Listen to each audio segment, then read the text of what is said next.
La différence entre les gens qui gagnent et ceux qui perdent, c'est pas que les gens qui gagnent n'ont jamais connu de défaite.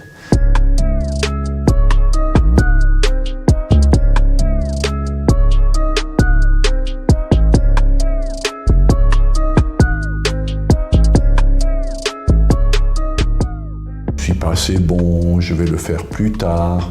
Peut-être que je ne suis pas à la hauteur. Et à partir du moment où vous aurez éliminé toutes les pensées négatives qui viendront avec, du style je peux pas, je crains de, engagez-vous totalement.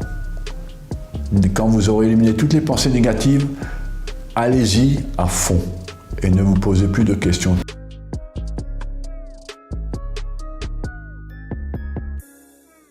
Les autres doivent être une source de motivation, mais pas de démotivation. Si vous avez le potentiel pour remplir les objectifs que vous êtes fixés, la solution se trouve à l'intérieur de chez vous.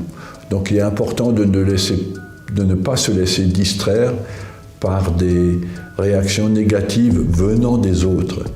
Toute vérité se trouve toujours à l'intérieur de vous. Ce ne sont pas les autres qui peuvent faire la vie à votre place.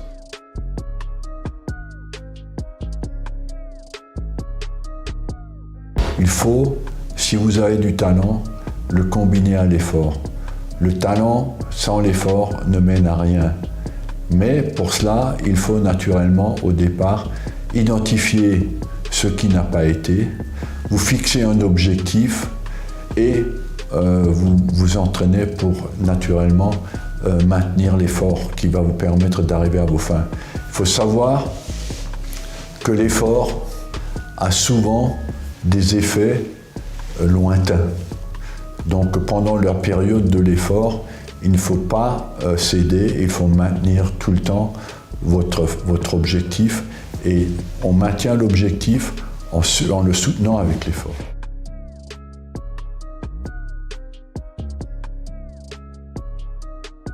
Il faut apprendre à maîtriser ses peurs, parce que les peurs sont inhibitrices.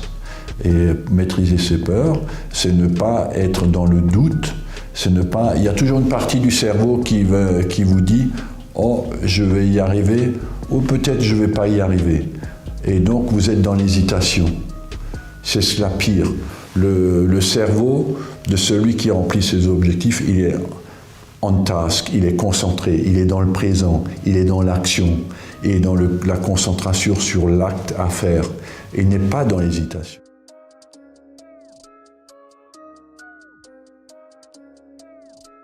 Le côté négatif, c'est la déception de la défaite, elle est tout à fait logique.